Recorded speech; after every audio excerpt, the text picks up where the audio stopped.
Bismillahirrahmanirrahim.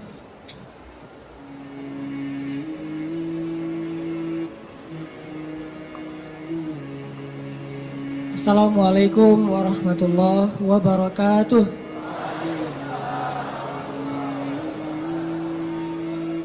Alhamdulillahirabbil alamin.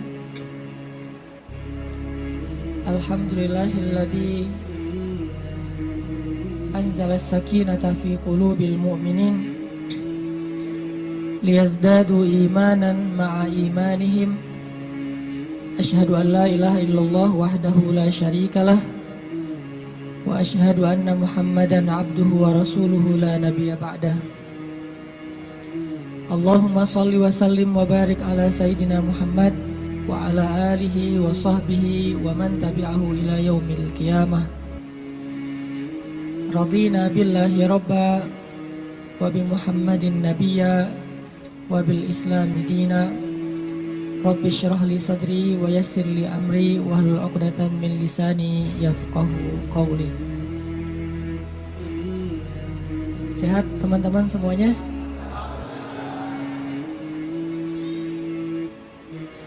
Kapan insyaallah? Akad maksudnya? Boleh saya tanya dulu, siapa yang baru nikah?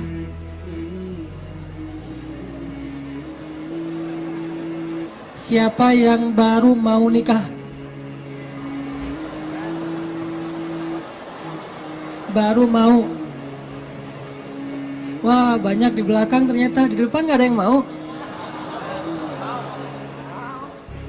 Siapa yang udah lama pengen nikah?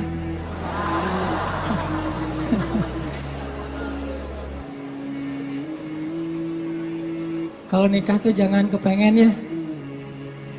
Langsung datang aja, ditolak datang lagi, ditolak datang lagi. Kayak Julaibib, pantang menyerah.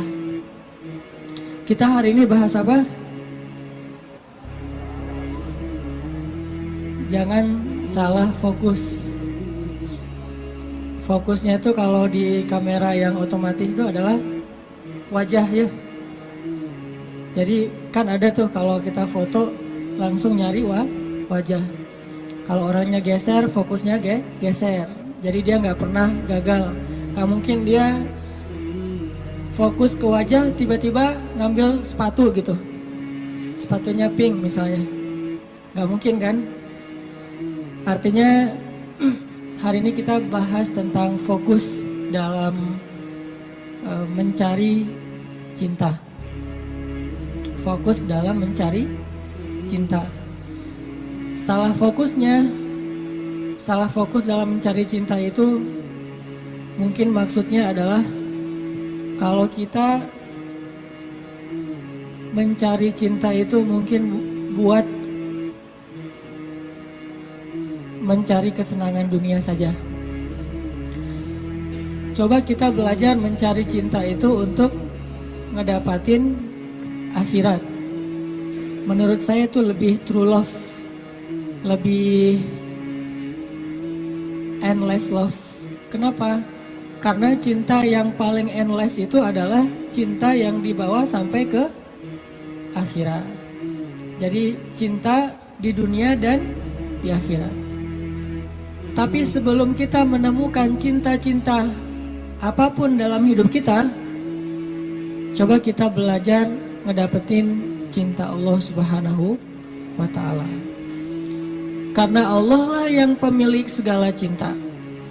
Kalau Allah udah cinta kepada hambanya, maka Allah Subhanahu wa ta'ala akan menitipkan rasa cinta di dalam hati semua hambanya untuk orang yang dia cintai. Kalau Allah cinta sama kita, Allah akan titipkan rasa cinta kepada semua makhluk agar mencintai kita. Tapi kalau Allah nggak cinta kepada seseorang, Allah cabut rasa cinta dari semua makhluk Sehingga nggak ada yang mencintai kita kecuali karena hawa nafsu. Jadi kalau kita pengen ngedapetin cinta sejati, cintailah dulu dan raih pula cinta pemilik hati, yaitu Allah Subhanahu wa Ta'ala. Jadi hari ini kita akan coba bahas tentang jangan salah fokus dalam mencari cinta. Oke, saya akan angkat kisah cinta Nabi Musa alaihissalam. Ada di surat apa teman-teman? Kisah cinta Nabi Musa. Nabi Musa pernah jatuh cinta? Pernah, kepada istrinya. Tahu nggak cerita Nabi Musa ketika pertama ketemu sama pasangannya, sama istrinya? Pernah baca kisah itu? Coba buka surat Al-Qasas, surat 28. Itu kisah cinta Nabi Musa alaihissalam. Surat Al-Qasas,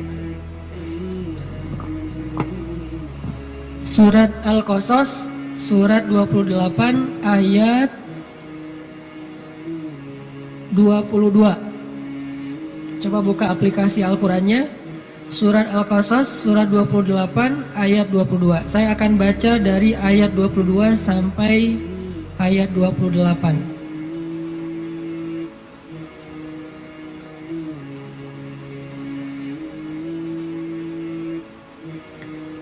Surat Al-Qasas ayat 22 sampai 28. A'udzu billahi minasy syaithanir rajim. Bismillahirrahmanirrahim. Walamma tawajjaha tilqa'a Madyana qala 'asa rabbi an yahdiyani عسى ربي أن يهديني سواء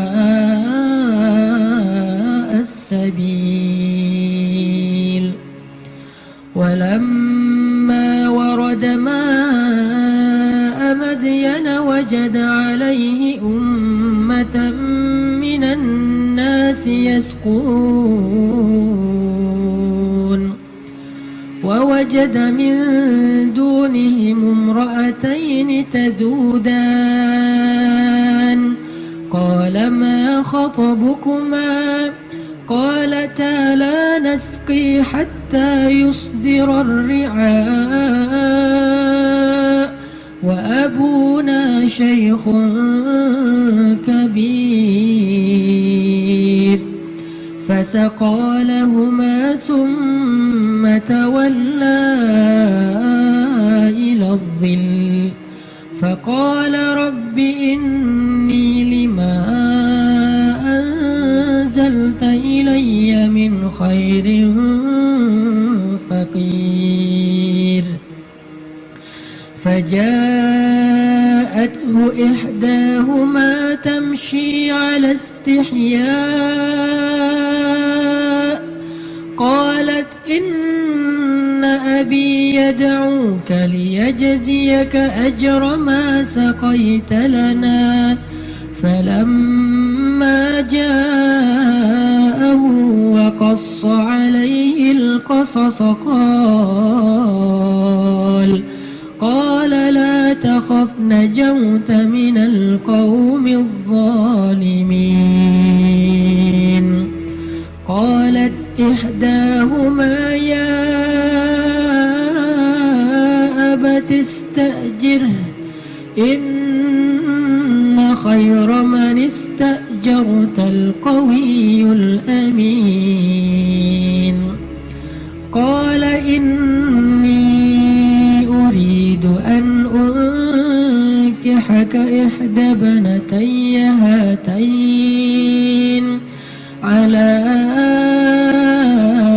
أن تأجرني 8 حجج فإن أتممت 10 فمن عندك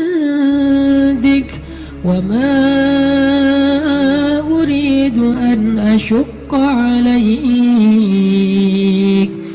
satajiduni insya'allahu minas salihin. Qala dzalika baini wa bainak ayyamal ajalaini qadaitu fala udwana alayya wallahu ala ma naqulu wakil.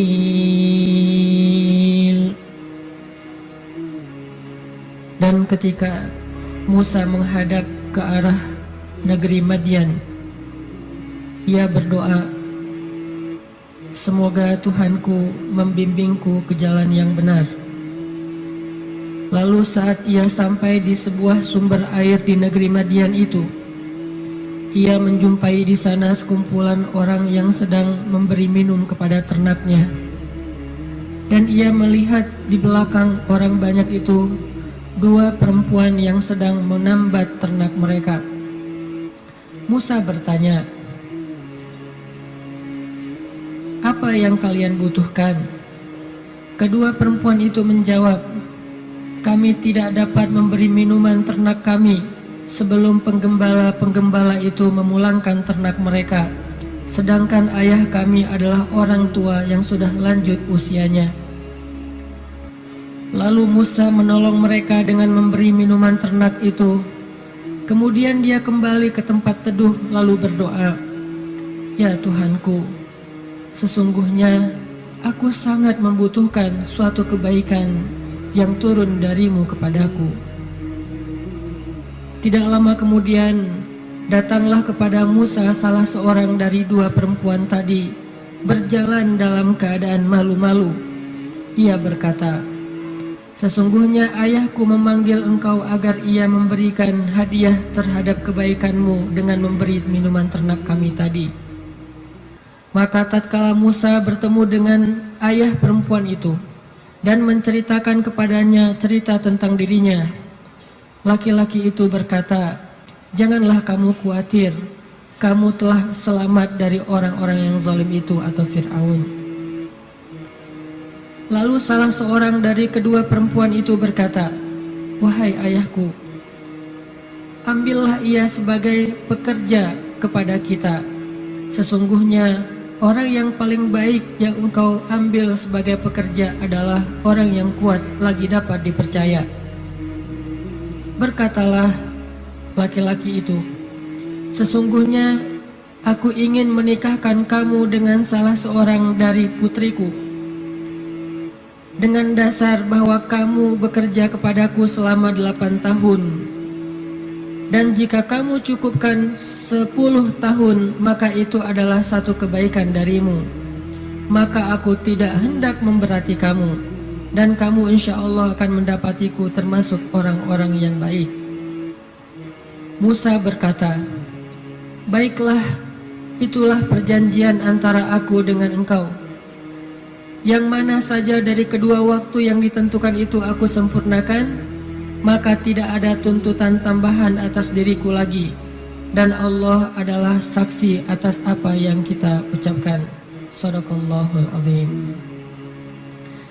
Teman-teman yang dirahmati Allah Subhanahu wa taala, itulah kisah, salah satu penggalan kisah dari kisah Nabi Musa yang sangat panjang di dalam Al-Quran. Nanti kita bisa melihat bagaimana Nabi Musa tetap fokus kepada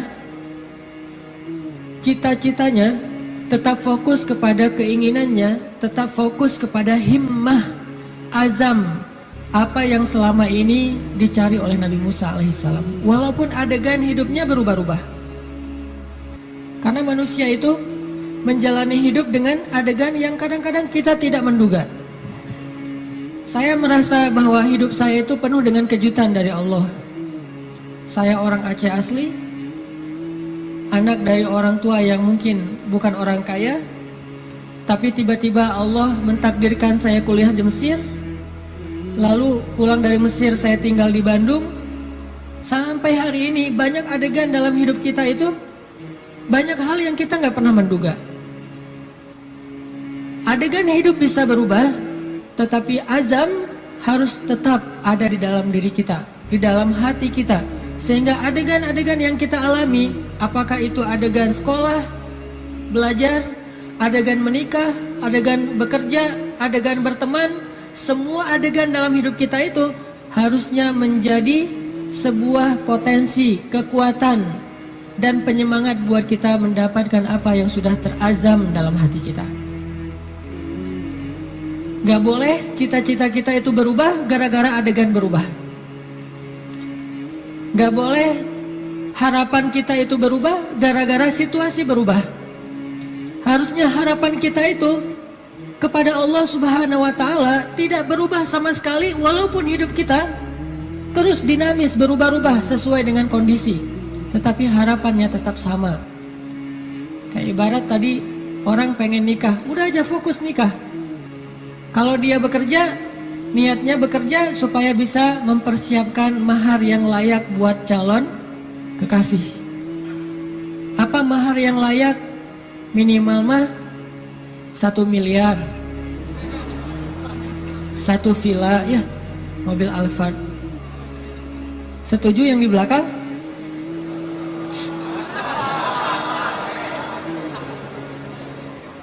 Kalau nggak sampai segitu pun minimal 1 motor, rumah kontrakan, sama pendapatan yang cukup untuk kita berdua.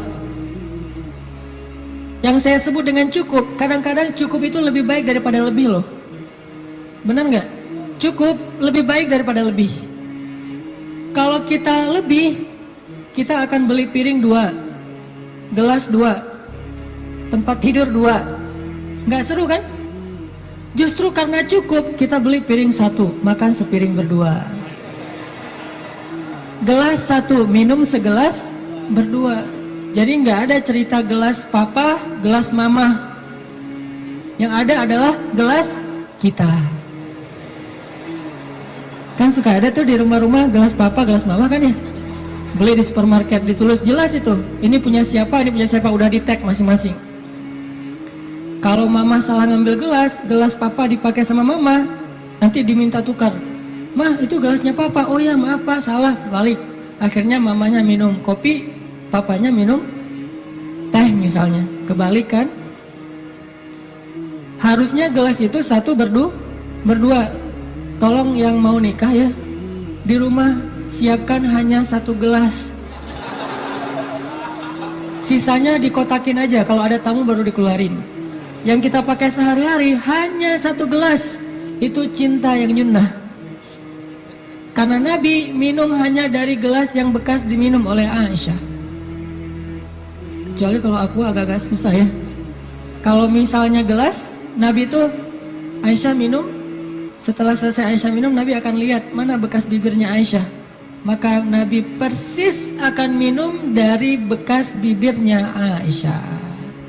Masih mikir mau nikah? Kerja untuk mempersiapkan mahar yang layak, nafkah yang cukup. Sekolah untuk belajar bagaimana menjadi suami atau istri yang soleh-solihah. Jadi apapun adegannya, dia jadikan sebagai potensi, semangat, dan kebaikan untuk dia raih apa yang dia harapkan. Itulah Musa alaihissalam. Dia punya sebuah azam. Dia punya sebuah cita-cita, ingin membebaskan Bani Israel dari perbudakannya Fir'aun, ingin melakukan revolusi di negeri Mesir, ingin mengajarkan kepada Bani Israel La ilaha illallah, ingin mengajarkan kepada Bani Israel agama Yahudi. Sehingga adegan dia menikah pun, dia mencari seorang perempuan yang bisa mendukung dakwahnya. Jadi dia bukan mencari seorang perempuan yang hanya dia senangi saja, bukan mencari seorang calon istri yang hanya ngeklik doang tuh di hatinya, tapi dia mencari calon istri selain ngeklik di hatinya, calon istri ini juga bisa melengkapi dia, menyempurnakan dia, dan menolong dia dalam segala urusan dakwah di jalan Allah Subhanahu wa Ta'ala. Ini namanya fokus. Jadi salah satu yang ditanya itu adalah mungkin di antara CV yang perlu diketahui, siap nggak kalau ternyata suaminya ini aktivis dakwah. Siap nggak kalau suaminya ini misalnya harus aktif berdakwah, kadang-kadang berkorban dengan harta keluarga untuk kepentingan dakwah. Seperti Rasulullah SAW berdakwah didukung oleh Khadijah. Sungguh kalau tidak ada Khadijah, kayaknya dakwah Nabi itu juga bakalan banyak sekali masalah. Untung Allah Subhanahu wa taala memberikan pendukung pertama buat Rasulullah justru yang berasal dari rumahnya sendiri, kekasih sejatinya Rasulullah, yaitu Khadijah.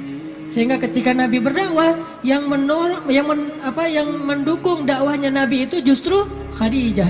Bayangin kalau Nabi berdakwah, justru yang memusuhi dakwah Nabi adalah istrinya sendiri, itu berat banget. Kayak Nabi Lut dan Nabi Nuh alaihissalam. Itu yang paling berat. Makanya kalau kita tadi baca di dalam surat Al-Qasas, kisah dakwah, kisah cintanya Nabi Musa alaihissalam dimulai dari kalimat yang ada di ayat 22, Asa Rabbi ayyahdiyani sawa as-sabil. Semoga Tuhanku akan membimbingku ke jalan yang lurus.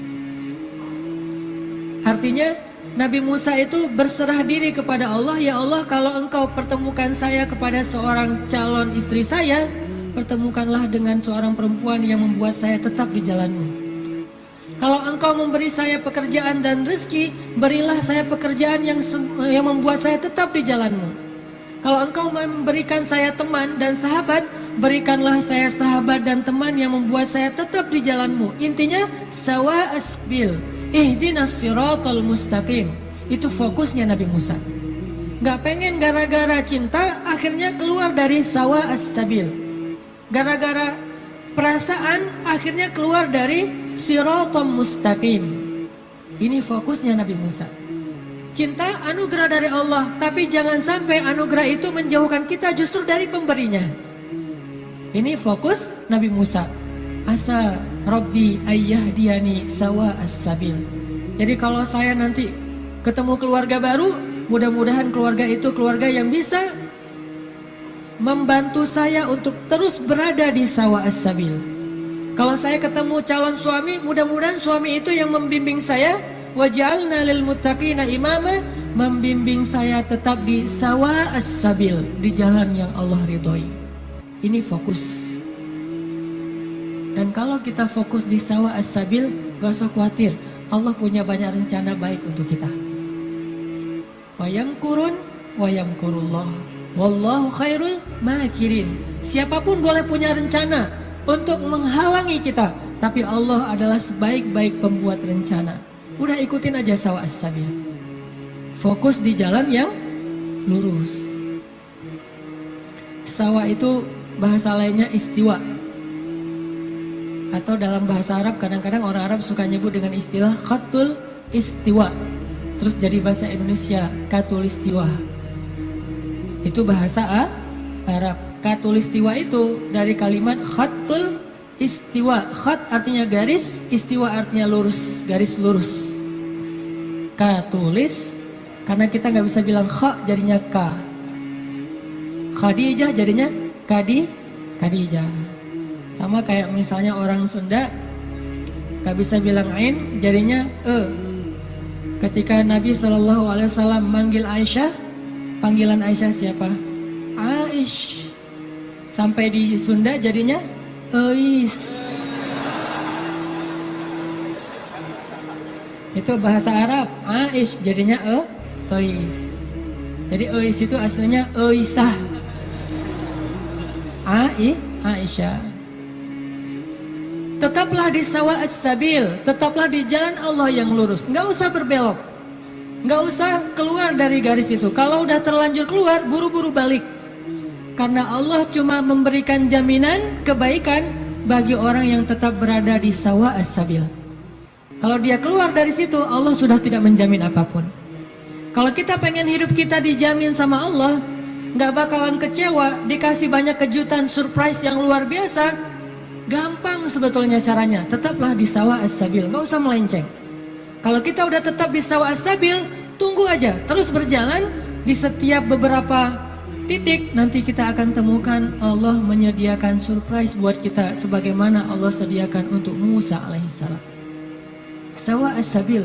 Musa berjalan dari Mesir ke Yordania. Yordania waktu itu masih dinamai dengan istilah Madian. Sekarang jadi Yordania.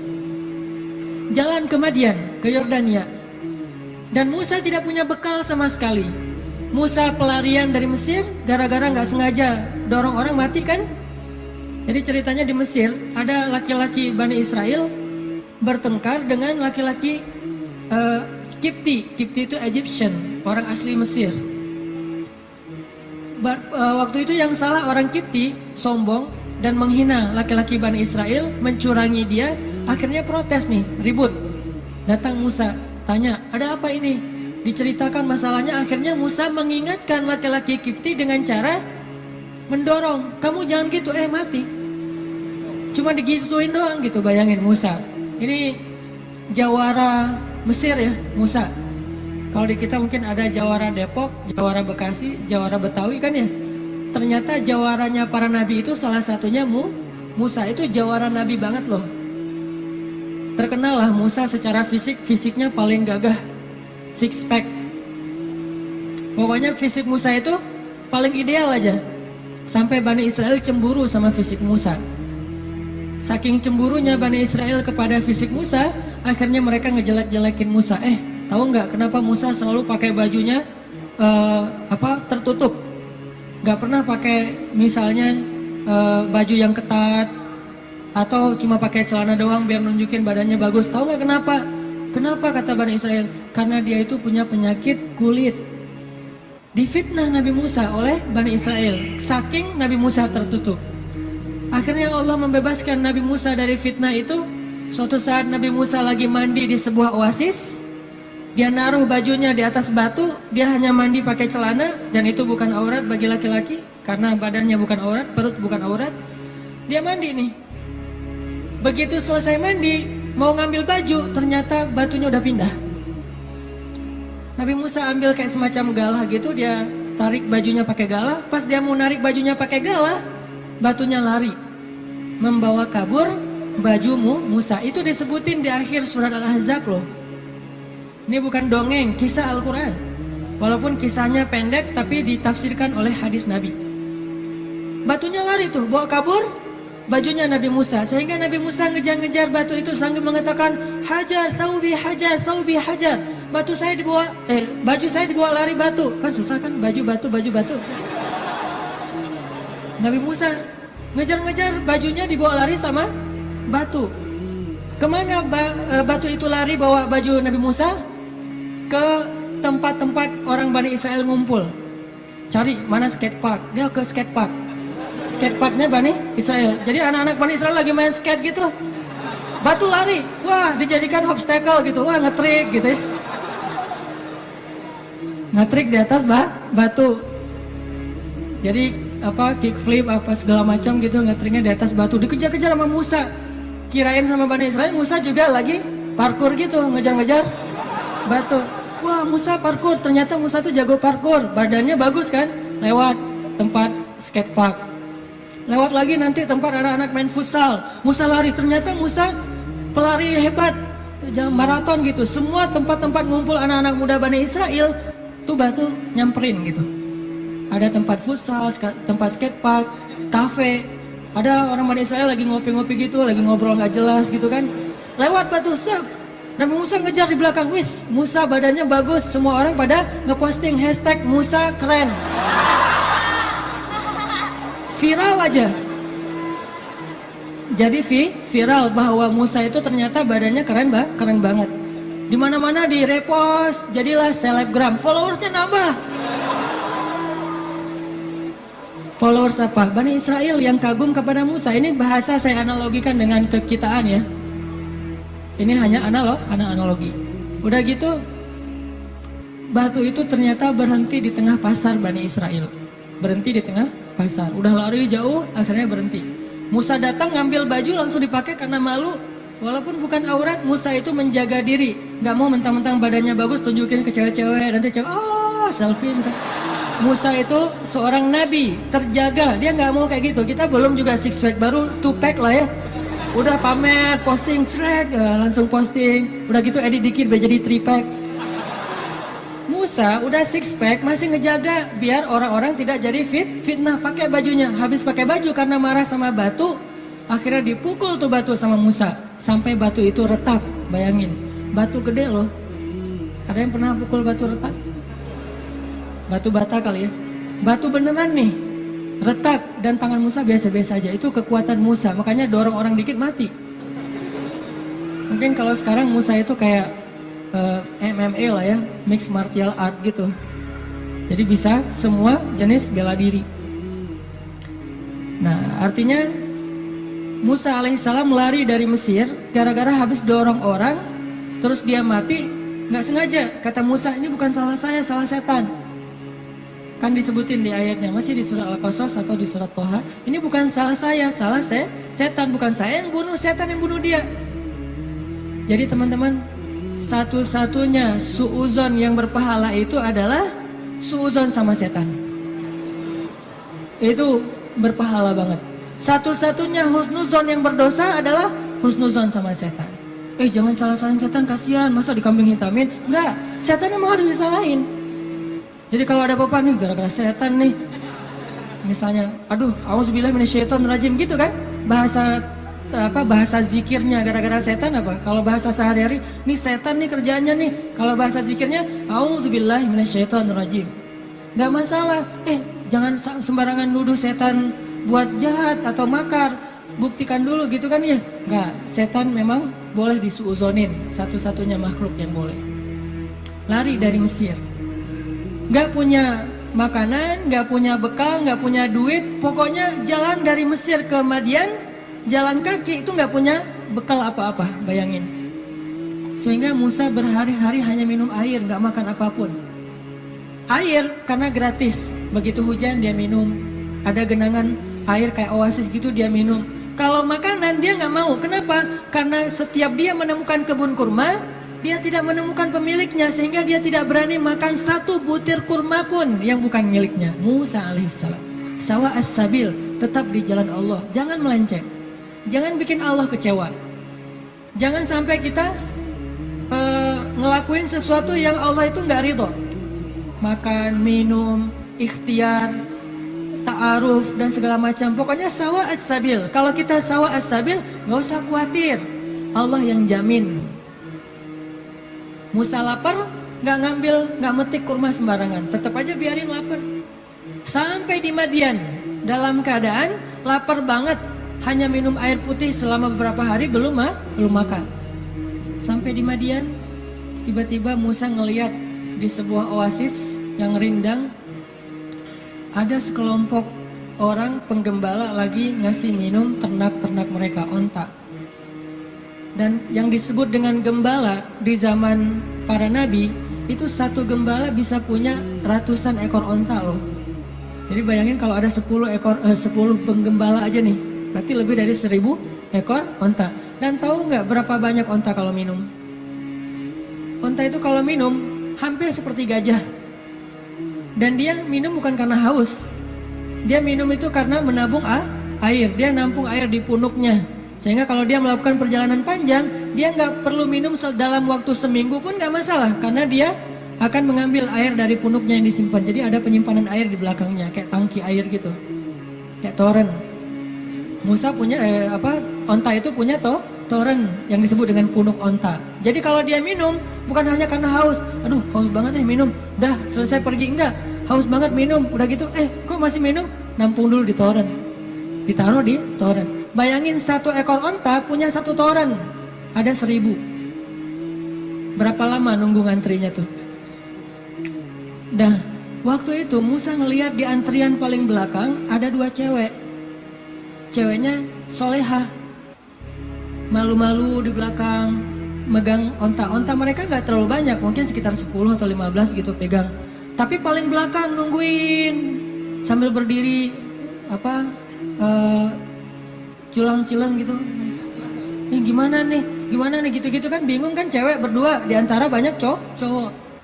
Ini ciri-ciri calon istri ideal tuh gitu. Jadi kalau lihat cewek lagi culang-cileng, nah ini calon saya nih. Kemana Neng? Lagi nunggu angkot. Angkot kemana? Angkot ke Bandung. Ke Bandung mah nggak ada angkot dari Depok gitu.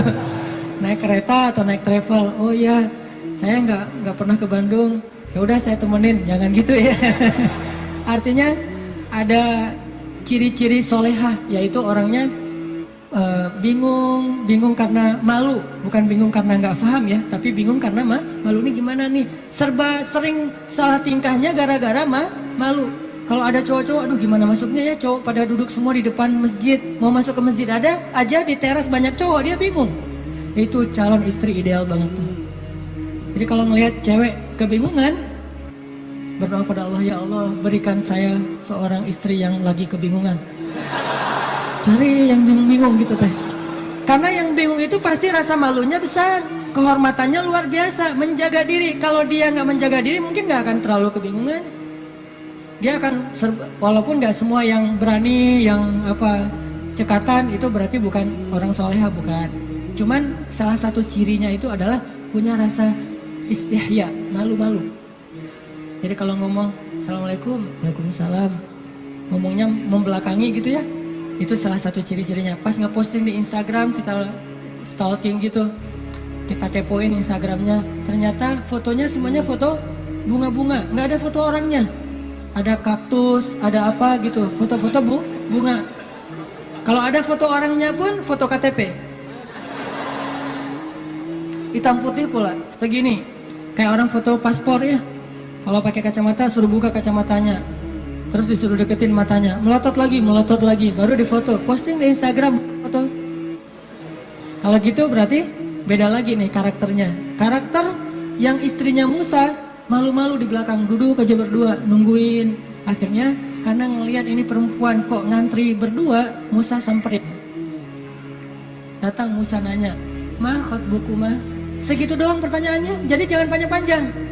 Jangan nanya nomor handphone, jangan nanya akun Instagramnya apa, jangan basa-basi segala macam, jangan tiba-tiba pura-pura salah nomor telepon yang nyasar. Nanya aja, "Ma khatbukuma?"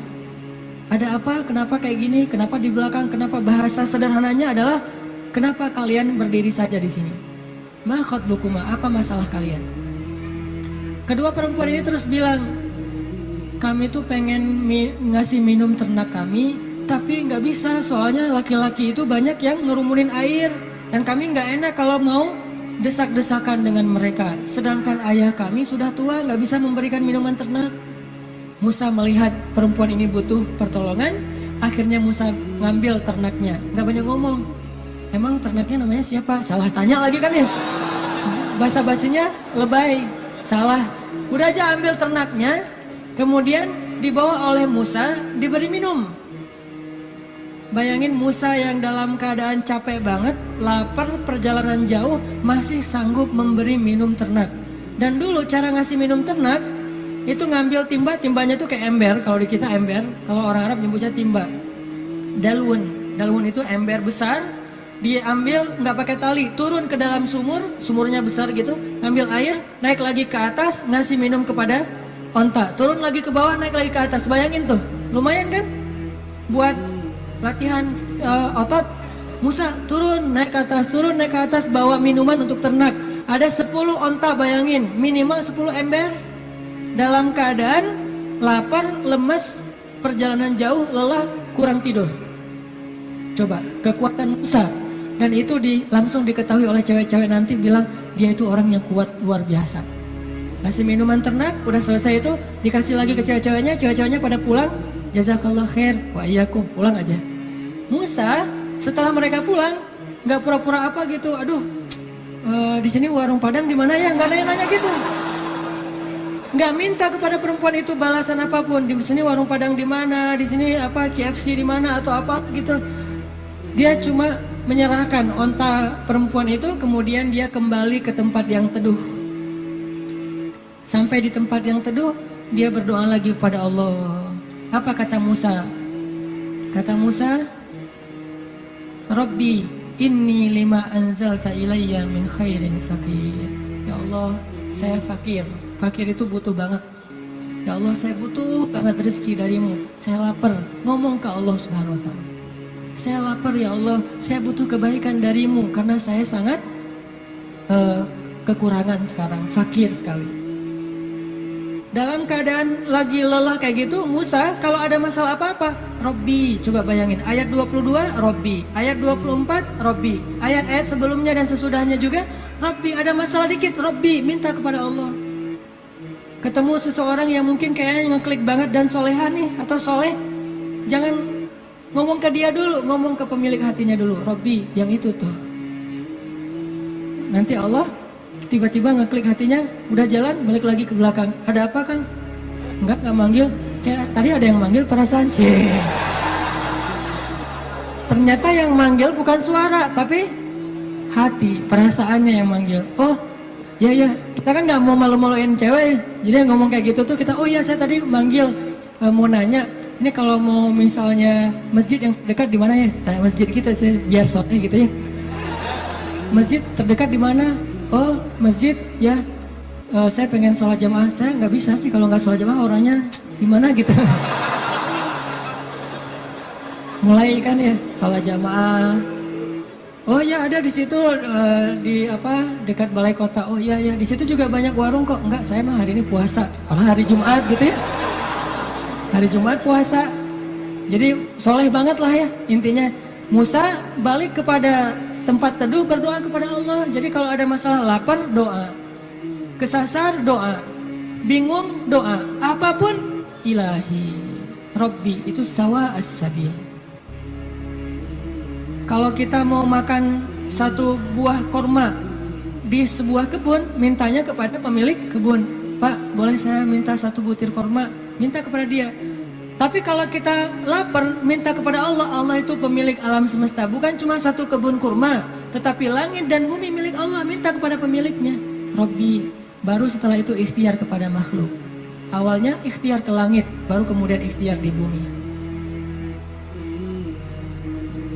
Jadi, teman-teman, pesan moral pertama adalah kalau kita pengen ditolong oleh Allah, kalau kita pengen Allah kasih banyak kejutan, kalau kita pengen hidup kita itu penuh dengan kebaikan, pesan moral pertamanya adalah sawa as-sabil. Jangan keluar dari jalan Allah Subhanahu wa Ta'ala. Jalan Allah itu artinya syariat. Syariat itu dalam bahasa Arab artinya jalan hidup, the way of life, yaitu Islam. Jangan keluar dari jalan Allah. Tetap aja di situ. Pasti Allah kasih. Kalau pengen pas kita berjalan tiba-tiba ada kejutan dari langit, sawa as-sabil, tetap di situ, jangan kecewain Allah. Jangan sampai Allah Subhanahu wa Ta'ala ngelihat kita ngeposting sesuatu yang Allah nggak suka. Bayangin kalau Allah udah unfollow, semua akan unfollow. Tiba-tiba akun kita jadi kosong, nggak ada followers. Apa arti Allah unfollow? Bara'atum minallah. Awal surat At-Taubah. Allah berlepas tangan. Berlepas tangan bahasa sosmednya unfollow. Lebih parah lagi kalau Allah sudah ngeblok. Khatamallahu ala qulubihim. Udah unfollow, diblok pula. Jadi kita japri nggak masuk, contrengnya cuma satu, udah diblok. Kita telepon, dialihkan ke nomor yang lain. Kita DM nggak masuk juga, artinya kita diblok. Request nggak di respon. Artinya jangan sampai Allah ngelihat postingan kita yang keluar dari apa yang Allah izinkan, sehingga akhirnya Allah nanti unfollow kita, ngeblok kita, menjauh dari kita, berpaling dari kita. Siapa lagi yang bisa menolong kita setelah Allah? Ini pesan moral pertama tuh, tetap sawa as-sabil. Apapun masalah kita, dalam pekerjaan, dimanapun sulit, jangan sampai kita melanggar. Jangan sampai kita pakai jalan pintas. Jodoh juga gitu, gimana pun sulit jangan pakai jalan pintas. Rezeki, jodoh, sekolah, belajar, keluarga, teman, apapun, sakit, sawa as-sabil. Nanti Allah akan nyediain buat kita hal-hal yang kejutan. Pesan moral kedua, selama kita sawa as-sabil, terus minta sama Allah. Karena berdoa itu walaupun belum dikabulkan, tetap dia ibadah. Doa itu ibadah, teman-teman. Jadi kalau ada orang yang bilang, jangan banyak-banyak doa, malu sama Allah, mending kita beramal aja. Berarti dia nggak paham. Kalau doa itu dalam Islam sama seperti orang sholat sunnah 2 rakaat. Makin dia banyak berdoa, makin Allah sayang sama dia. Beda dengan manusia, kalau kita banyak minta, dia jadi kewalahan, jadi malas, tebal gitu. Minta aja nih orang. Kalau dengan manusia kita banyak minta, dia menjauh. Kalau Allah kita banyak minta, Allah mendekat. Allah senang kepada hamba yang meminta. Masalah sepele, garam kata Nabi. Mintalah kepada Allah walaupun cuma garam. Jadi lagi masak, gak ada garam. Ya Allah, garam. Minta sama Allah. Udah gitu baru beli di warung. Minta dulu. Kenapa minta kok beli di warung? Karena bisa jadi kalau kita hanya membeli garam di warung lalu kita masak, kita tidak dapat pahala doa. Sedangkan kalau kita berdoa dulu baru beli garam, kita dapat garam plus pahala doa dan Allah kasih keberkahan di dalam garam itu. Siapa tahu pas lagi datang ke warung beli garam, yang nungguin warung si Neng, bukan emaknya ya. Mau beli garam, kenapa masak kurang garam ya? Tadi minta sama Allah, ya udah gratis aja deh gitu, bisa. Atau bisa juga, udah besok-besok gak usah masak sendiri, biar saya masakin. Kode keras ya. Tapi gak mungkin juga kayak gitu. Artinya teman-teman, minta sama Allah. Ada masalah dikit, ya Allah. Coba, ini benar-benar jadi kayak habit kita ya. Ya Allah itu jadi habit, ya Allah, ya Allah. Dikit-dikit, ya Allah, dikit-dikit, ya Allah. Dan Allah tuh senang banget digituin. Gak repot sama sekali. Walaupun Allah itu sibuk, tapi Allah nggak repot. Kulla yawmin huwa fi sya'n, fabi'ayyi ala'i rabbikuma tukadziban. Setiap hari Allah itu sibuk. Arti sibuk memberikan apa yang diminta oleh hamba-hambanya. Sibuk mengurus hambanya. Emang Allah senang kok ngurus kita. Jadi kalau kita minta ke Allah itu Allah kayak, ada apa hambaku senang gitu. Bayangin. Walaupun gak tepat, tapi Allah lebih senang. Walaupun analogi ini gak tepat, tapi kurang lebih bisa kita bayangin. Allah itu lebih senang kepada hambanya yang meminta kepadanya daripada seorang pelayan di sebuah restoran, di sebuah kafe, yang ketika kita minta sesuatu dia tersenyum, dia ada apa Pak, langsung nyatet, langsung dikirim ordernya. Allah lebih senang dari itu. Dan salah satu di antara Nabi yang paling suka berdoa kepada Allah itu siapa teman-teman? Nabi Ibrahim. Allah menyebutkan Ibrahim itu Inna Ibrahim la'awwahun halim. Awwahun. Awwah itu bukan awah ya. Awah itu beda ya. Kalau awah justru enggak. Kalau awah mau. Awwahun artinya da'a, suka berdoa. Ibrahim itu ada masalah dikit, ya Rabbi, doa. Makanya Allah banyak ngasih kejutan buat Ibrahim. Dengan istri pertamanya Sarah, dengan istri keduanya Hajar, dengan anak pertamanya Ismail, dengan anak keduanya Ishak, dengan cucunya Yakub, dengan cicitnya Yusuf. Banyak Allah kasih kejutan buat Ibrahim. Kenapa? Karena Ibrahim sawa as-sabil dan da'a, selalu berada di jalan Allah dan selalu minta sama Allah. Allah itu cemburu kalau kita minta kepada makhluk duluan sebelum Allah. Cemburu kalau kita nyebut nama makhluk duluan sebelum Allah. Cemburu kalau kita berterima kasih kepada makhluk duluan sebelum bersyukur kepada Allah. Allah itu cemburu dan Allah layak untuk cemburu. Sehingga kalau kita minta ke Allah duluan, Allah senang banget. Ya Allah, saya lagi kayak gini, sebutin. Baru ikhtiar. Jadi sehari-hari itu jadikan habit kita itu da'a, dikit-dikit Rabbi, Ilahi, Ya Allah, Ya Tuhanku gitu.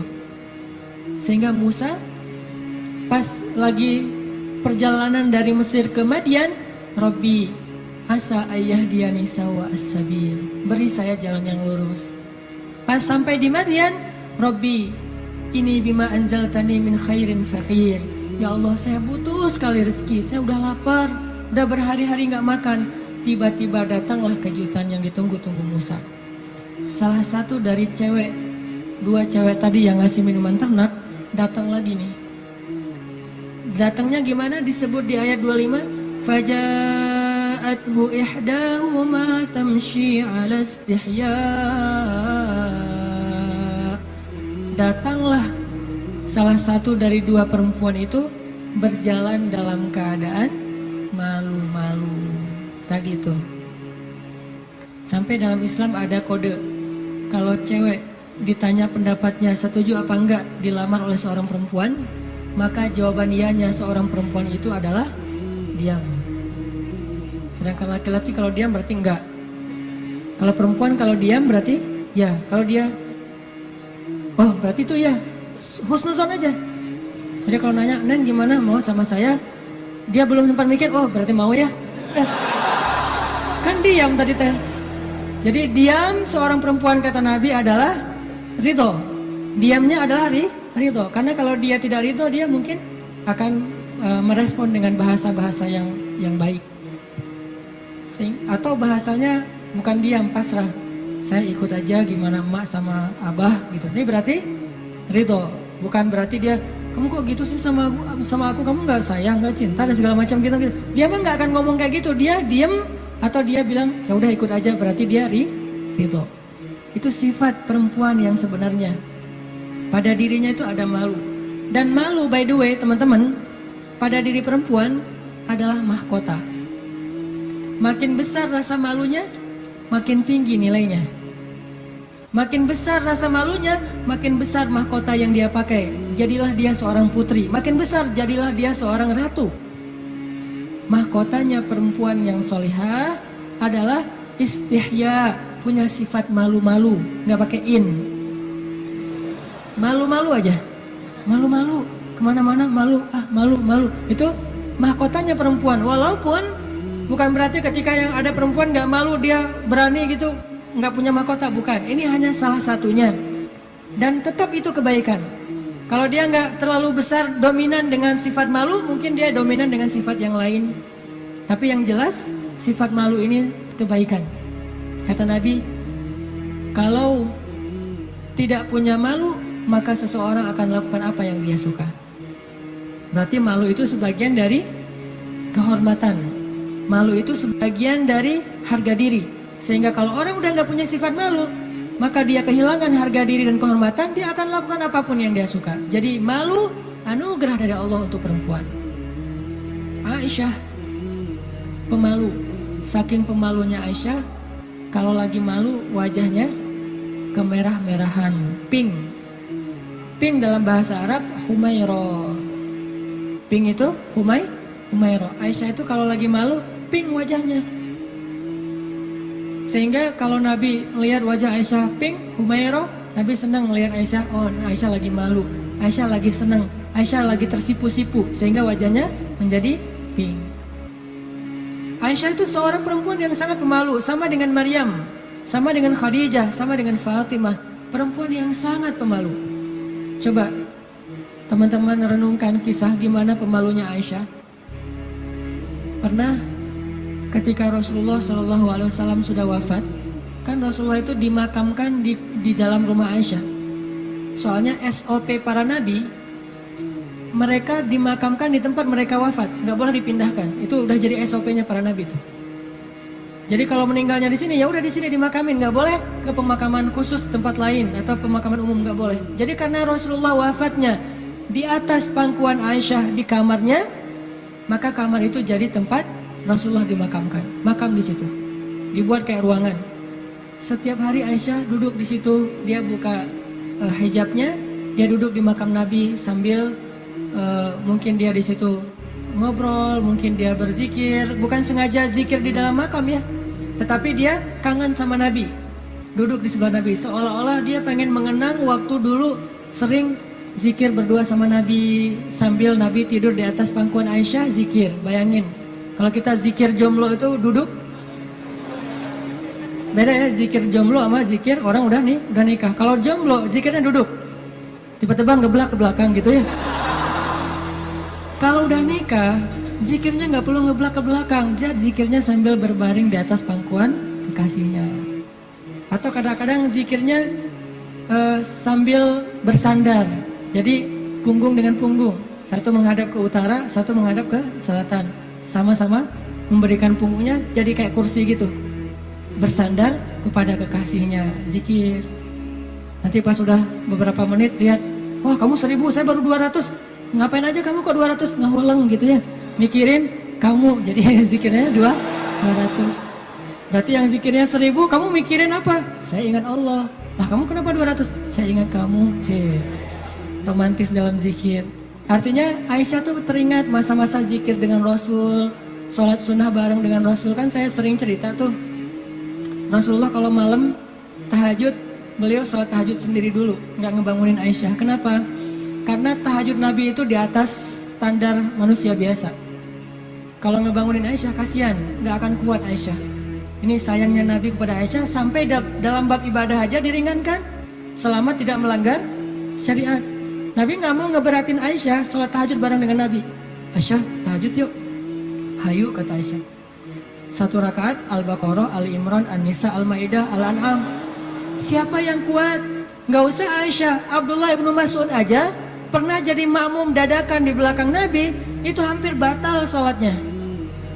Wah, Nabi lagi sholat tahajud, nggak makmumin udah aja makmumin. Nabi baca Alif Lam Mim Dzalikal kitabul la raiba fi. Abdullah masih antang-antang aja. Lama-lama kok udah setengah juz ya perasaannya.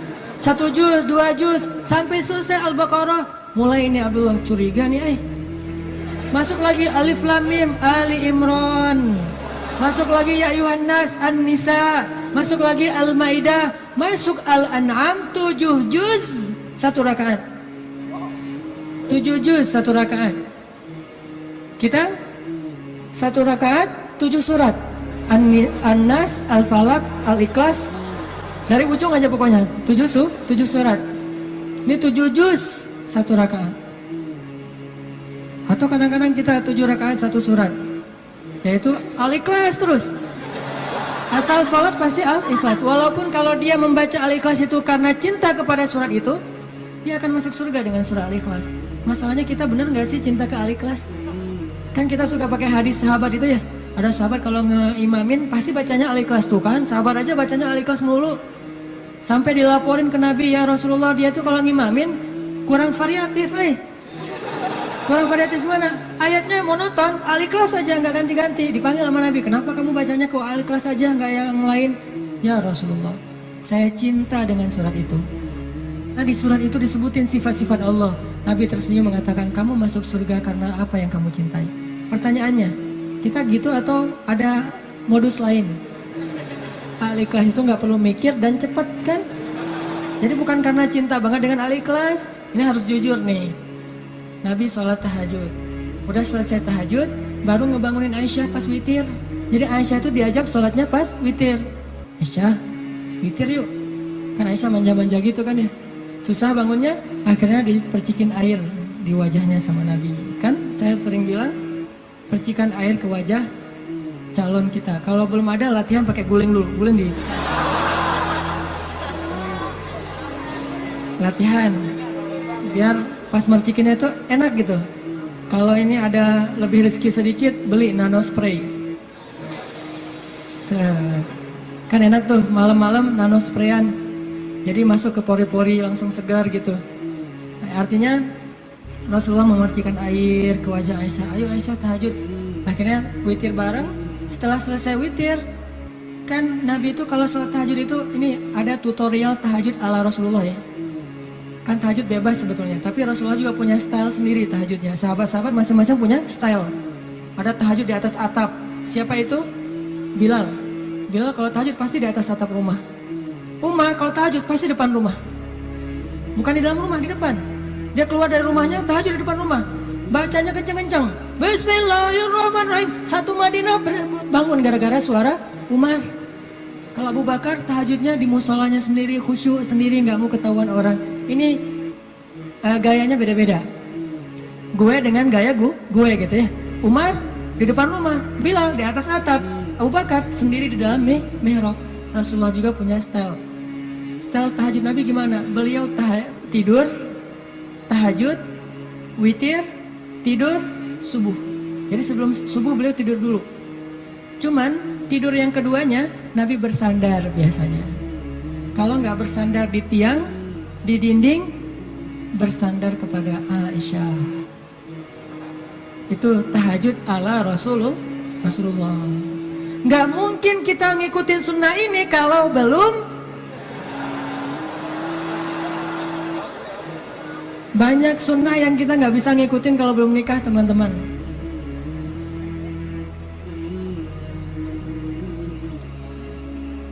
Ya. Jadi Nabi SAW itu dengan Aisyah, kalau tahajud membangunkan Aisyah dan tidak memperhatikan Aisyah, artinya Nabi SAW mengajarkan kepada kita bagaimana beliau memperlakukan istrinya, bagaimana rumah tangga beliau, yang itu kemudian menjadi kebaikan kepada Allah. Jadi mendapatkan istri untuk lebih dekat kepada Allah, biar bisa tahajud bareng. Coba bayangin teman-teman, kita pengen nikah, kenapa kamu pengen cepat-cepat nikah? Karena pengen buka puasa berdua. Bentar lagi Ramadan nih, masa puasa sahur masih sendiri kan? Kenapa kamu pengen nikah? Pengen tahajud berdua. Kenapa kamu pengen nikah? Pengen ngaji berdua, store hafalan. Suaminya hafal surat Al-Ikhlas, store gitu ke istrinya. Kan baru hijrah, Al-Ikhlas dulu kan? Al-Fatihah, Al-Ikhlas. Nanti istrinya store. Store-nya apa? Surah Al-Isra. Ternyata istrinya hafizah. Ya, suaminya baru hijrah. Jadi Al-Ikhlas versus Al-Isra. Beda banget kan? Al-Ikhlas juga masih banyak salah, kulawahan gak lewat-lewat gitu.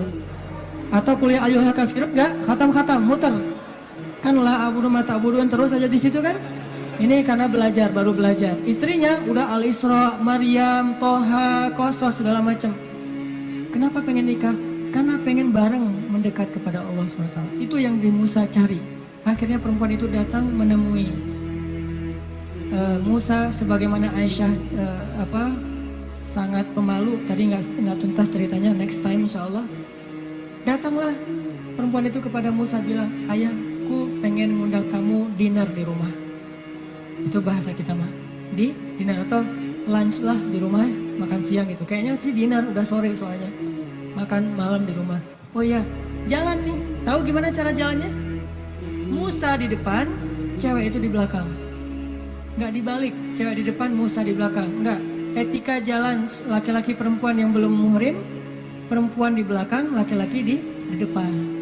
Supaya apa? Supaya tidak melihat bagaimana cara jalannya. Terus kan Musa nggak tahu rumahnya kemana, gampang, tinggal di Sherlock aja. Kalau nggak Sherlock, kitanya yang jadi Google Map gitu, jadi kayak Waze gitu. Belok kanan, turn right, turn left, after one gitu. Tinggal Musa belok kanan, belok kiri. Yang penting Musanya di depan, perempuan itu di belakang. Dan itu etika yang luar biasa. Sehingga perempuan ini menyimpulkan, laki-laki ini selain kuat, ternyata amanah, nggak caper, nggak sosok dekat gitu. Kan kita lagi di perjalanan, daripada kamu diganggu orang biar aku jagain. Nggak. Musa itu orang yang sangat amanah. Jadi kalau belum nikah aja dia sangat jaga, jangan sampai membuat perempuan ini tercela, apalagi setelah menikah.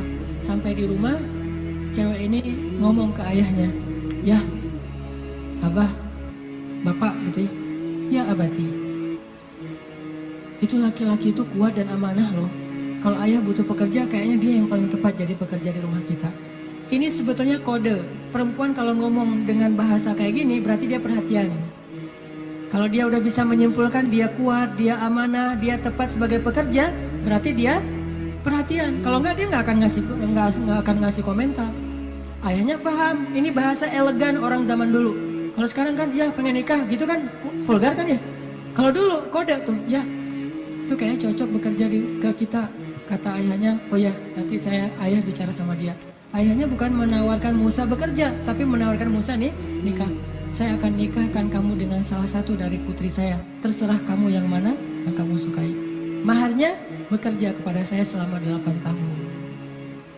Akhirnya Musa pun menikah dengan salah satu dari 2 perempuan itu. Dan perempuan inilah yang mendampingi Musa untuk berdakwah di Mesir melawan Fir'aun. Dan inilah kisah yang luar biasa. Nabi Musa mencari cinta itu untuk lebih dekat kepada pemilik cinta. Nabi Musa mencari cinta makhluk agar bisa mendapatkan cinta Allah Subhanahu wa Ta'ala. Bukan justru ketika ngedapetin cinta makhluk kehilangan cinta Allah. Ini namanya fokus. Teman-teman, pesan moral ketiga berarti adalah apa? Setelah sawa as-sabil, banyak berdoa. Yang ketiga adalah jadilah seseorang yang menyempurnakan hubungan kita dengan Allah dengan cara menikah. Itu maksud Nabi, setengah dari agama itu adalah setelah kita menikah, kita sempurnakan. Gimana sempurna? Tadi tuh, tilawah sendiri jadi tilawah berdua, buka puasa sendiri jadi buka puasa berdua, tahajud sendiri jadi tahajud berdua. Bahkan ada ibadah yang kita bisa dapetin setelah menikah yang nggak mungkin didapetin kalau orang belum menikah. Ibadahnya simple. Ngapain? Goler, tidur di atas sofa sambil ngelihat istri kita rempong lalu lalang, itu pahala. Jadi gini aja, itu sholat sunnah loh. Kalau yang belum nikah hanya bisa mendapatkan pahala itu dengan cara berwudu, sholat sunnah 2 rakaat. Yang udah nikah nggak perlu berwudu, nggak perlu sholat sunnah pun tetap dapat pahala sholat sunnah. Dengan cara apa? Pandangan suami kepada istrinya yang penuh kasih sayang, bagi dia adalah pahala ibadah. Jadi cuma ngelihat doang ibadah, tersenyum ibadah, kecup di keningnya. Bayangin, Nabi itu habis berwudu mengecup Aisyah. Bisakah kita melakukan itu kalau belum menikah? Ngecup apa? Habis wudu, cium Aisyah ke masjid. Wudu, cium Aisyah. Ini salah satu dalil dari mazhab yang mengatakan sentuhan suami istri tidak membatalkan wudu. Walaupun nanti ada dalil yang mazhab yang lain, Allahu a'lam. Ini mazhab. Tapi Nabi beberapa kali habis berwudu kecup Aisyah ke masjid. Wudu kecup Aisyah. Jadi kalau udah Nabi wudu, Aisyah udah siap-siap tuh. Para istri, kalau suaminya lagi berwudu, maka siap-siaplah kalian, karena sebentar lagi dia akan ke masjid dan lupa mengecup gitu. Biasanya kalau habis wudu, Nabi itu ngecup istrinya, dikecup di keningnya atau di pipinya ke masjid, kecup kening pipi ke masjid.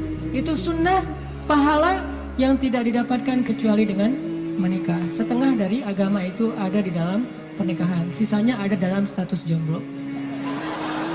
Setengah-setengah lah ya. Jadi kalau mau utuh, pernah mengalami masa jomblo yang berat gitu, derita jomblo, kifarat dosa kan ya. Setelah itu nanti mendapatkan setengahnya lagi setelah saya terima nikahnya Fulanah binti Fulan dan seterusnya.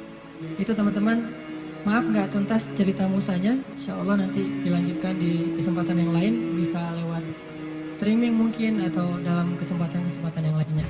Barakallah. Assalamualaikum warahmatullahi wabarakatuh. Ya teman-teman, kita tutup dengan doa bersama-sama. A'udzu billahi minasy syaithanir rajim. Bismillahirrahmanirrahim. Alhamdulillahi rabbil alamin. Hamdan yuwafi ni'amahu wa yukafi'u mazidah. Ya Rabbana lakal hamdu kama yanbaghi li jalali wajhikal karim wa 'azimi sultanik. Allahumma salli wa sallim wa barik ala sayyidina Muhammad wa ala alihi wa sahbihi ajma'in. Allahumma ighfir lana dhunubana. Allahumma ighfir lana dhunubana. Allahumma ighfir lana dhunubana wa liwalidayna wa liwalidayna wa liwalidayna wa liwalidayna warhamhuma kama rabbayani saghira. Rabbana zalamna anfusana. Rabbana zalamna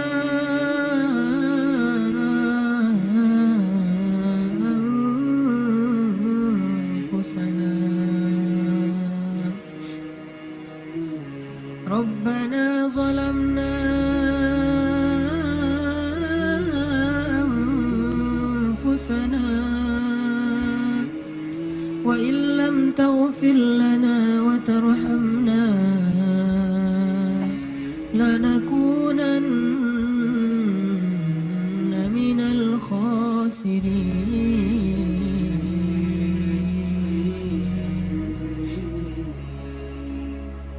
Duhai Allah, Tuhan kami, Engkaulah yang Maha Pencipta, Engkaulah yang Maha Kuasa, Engkaulah yang Maha Memelihara. Duhai Allah, pemilik langit dan bumi, semua yang ada, semua ini hanyalah milik-Mu ya Allah. Engkau yang Maha Kaya, sedangkan kami fakir di hadapan-Mu ya Allah. Engkaulah yang Maha Kuasa, sedangkan kami tidak berdaya di hadapan-Mu ya Allah. Engkau yang Maha Tinggi, Engkau yang Maha Mulia, sedangkan kami rendah dan hina di hadapan-Mu ya Allah. Engkau Maha Baik, sedang kami banyak dosa ya Allah. Engkau yang Maha mencukupkan segala kebutuhan, sedangkan kami kurang tanpa-Mu dan butuh Engkau ya Allah.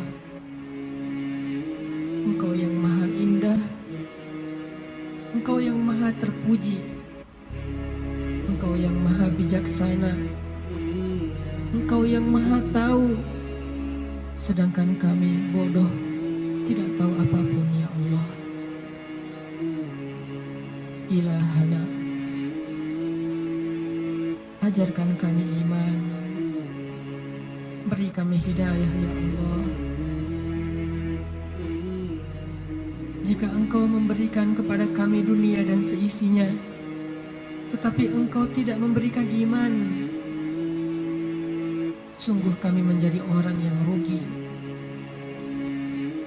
Tetapi jika Engkau beri kami iman, walaupun tidak Engkau berikan dunia dan apapun juga selainnya, pasti kami menjadi orang yang bahagia. Beri kami iman sebelum dunia ya Allah. Beri kami iman sebelum harta ya Allah. Beri kami iman sebelum cinta makhluk ya Allah. Beri kami iman sebelum keluarga ya Allah. Beri kami iman sebelum ilmu ya Allah. Beri kami iman sebelum segala sesuatu dalam urusan dunia ya Allah. Karena tanpa iman, dunia hanyalah menjadi jalan kehancuran bagi kami. Tapi dengan iman, dunia menjadi anugerah dan kebaikan untuk kami. Ilahana, beri kami iman, beri kami hidayah. Tetapkanlah iman di dalam hati kami sampai akhir hayat kami ya Allah. Ajarkan kami iman di dalam setiap majelis-majelis ilmu ya Allah. Ajarkan kami iman dalam setiap ruku dan sujud ibadah kami. Ajarkan kami iman dalam setiap ketentuan takdir-Mu ya Allah. Engkaulah yang Maha Bijaksana. Ilmu-Mu meliputi yang gaib dan yang syahadah. Engkau yang sebaik-baik mengajarkan sesuatu kepada hamba-Mu. Ajarkan kami iman ya Allah, yang tidak bisa diajarkan oleh siapapun setelah Engkau ya Allah. Ilahana, jadikanlah majelis kami ini majelis yang menambah iman di dalam hati kami, bukan hanya menambah wawasan di dalam pikiran kami.